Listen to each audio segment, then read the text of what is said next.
Aqui da capital também comentaram as eleições do novo presidente da República, né? A eleição do novo presidente da República. A sessão de hoje mais cedo na Câmara Municipal da capital foi marcada pela repercussão da vitória do ex-presidente Lula.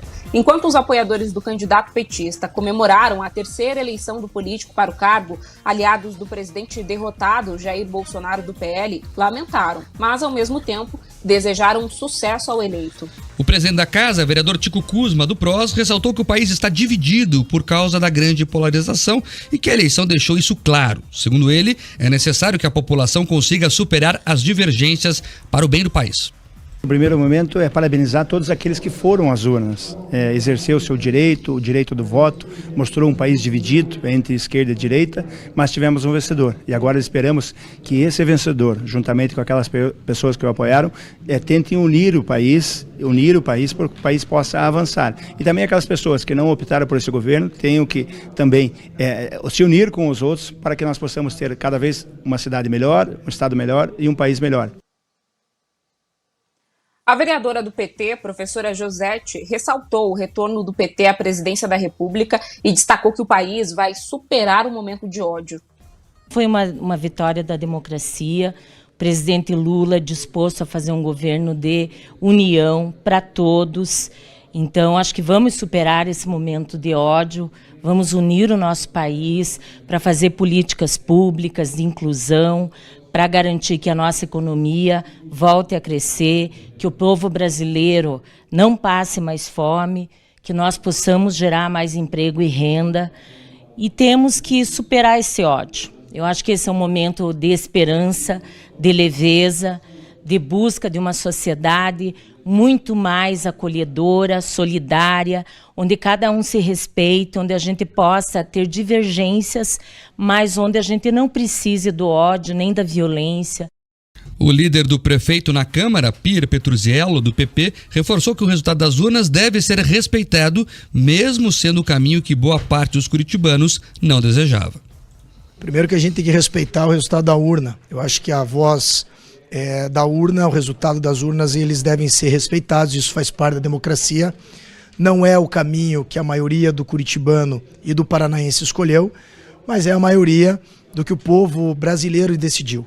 Não era o caminho que eu desejava, não era o caminho que a maioria, como eu disse, dos curitibanos desejavam, mas evidentemente que nós precisamos respeitar e torcer para que eles consigam fazer aquilo que eles prometeram, né?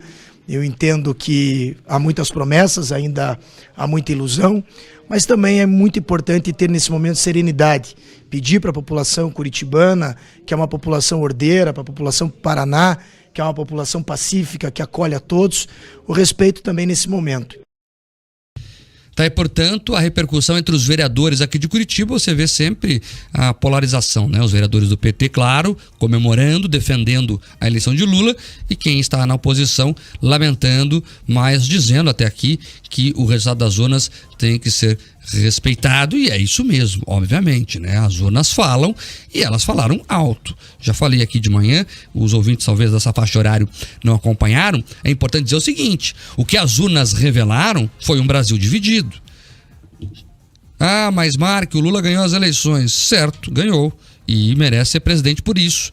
Agora, é importante dizer que a diferença foi mínima, 2 milhões de votos, isso é nada de um país continental como o Brasil, e mais do que isso, é preciso lembrar os números. 95 milhões de brasileiros, incluindo os eleitores de Bolsonaro, brancos, nulos e ausentes, de alguma forma demonstraram que não apoiam o petismo. Então, é importante esse dado para ter a noção macro da realidade. Lula vai encontrar um Brasil muito diferente daquele que ele assumiu há 20 anos atrás. Hoje o Brasil está dividido, e aí eu estou preocupado pelo seguinte: o Lula fez 2 discursos na noite de ontem. Um proforme para a imprensa, que ele leu, dizendo que quer procurar a União Nacional. Aí, dali do hotel, ele saiu e foi para um caminhão de som na Avenida Paulista, e aí bradou. Falou mais uma vez em fascismo, disse lá que venceu o fascismo. Me preocupa que um presidente que acabou de dizer que quer unificar o Brasil grite um caminhão de som que venceu o fascismo. 49% dos brasileiros eleitores são fascistas? Não me parece ser factível isso. Então é importante realmente que o Lula tente governar para o país, né? Saia do palanque da esquerda e tente governar para o Brasil. E o que eu espero de verdade mesmo é que não cometa os mesmos erros que cometeu no passado. Não só ele, como o PT, né? Os escândalos de corrupção, e todo mundo sabe aqui da história. E o que me preocupa nisso? Porque essa polarização da sociedade, ela tem reflexo no Congresso Nacional, e o Lula não vai ter uma vida fácil no Congresso Nacional. É verdade que um outro candidato, que um outro parlamentar, vai pular cerca. O Lula vai conseguir montar uma base ali, até porque ele vai começar a conversar e a máquina do governo ajuda a montar a base. Mas há ali uma substância muito maior de uma direita mais conservadora no Congresso do que já teve lá atrás, do que ele teve lá há 20 anos atrás, quando assumiu pela primeira vez, né? Então, há uma bancada forte de oposição a Lula na Câmara e uma bancada ainda mais forte no Senado. Você vê no Senado ali nomes como Sérgio Moro, como Damares, como Hamilton Mourão, como o astronauta Marcos Pontes, né? E outros tantos nomes que se destacam pela oposição ao PT. Então é importante que não seja só discurso, que Lula realmente tente unificar o Brasil e entenda que vai ter oposição. E que essa oposição seja responsável. Responsável. Nós não podemos querer tocar fogo no Brasil, porque todos nós moramos aqui. E se tocar fogo em tudo, nós mesmos é que vamos nos queimar. É importante ter bem isso em mente para que ninguém cometa exagero. A gente viu muitos exageros já ao longo do processo eleitoral. Espero que eles sejam contidos e que, né, dentro do possível, o Brasil se encaminhe a uma normalidade.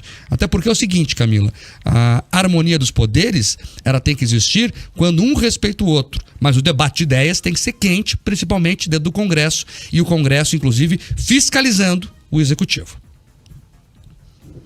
Isso, Mark, é que a gente vive uma espécie de limbo, né, até o dia 1º de janeiro de 2023, que é quando de fato essa nova gestão assume, né.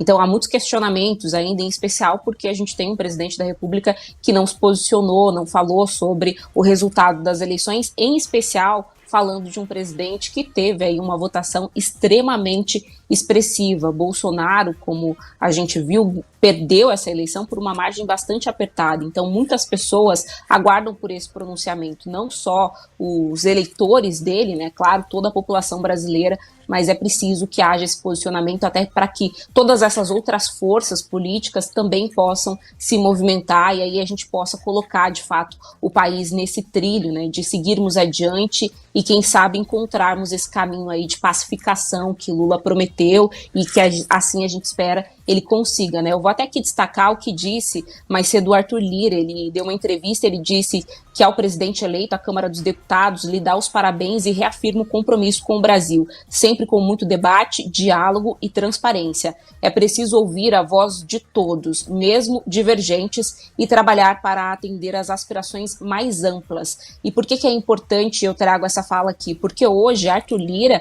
é o segundo homem mais importante da República. Ele esteve ali ao lado de Bolsonaro ao longo desses últimos meses, foi um nome imprescindível para que o presidente conseguisse, inclusive, avançar com projetos que eram prioridade do governo, e agora, então, ele se posiciona falando, né, em defesa da democracia, reconhecendo essa vitória, e a gente espera que, assim também, outras figuras políticas o façam, né, e a gente, de fato, consiga encontrar esse caminho de pacificação, Mark.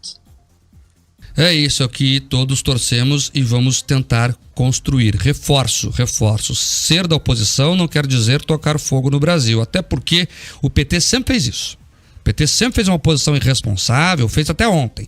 Agora eles vão ser governo. Então deixa a pedra de ser pedra e a vidraça volta a ser vidraça. Então é importante acompanhar e, claro, a imprensa tem um papel imprescindível nisso tudo, que é acompanhar de perto e denunciar os malfeitos que encontrar pelo caminho.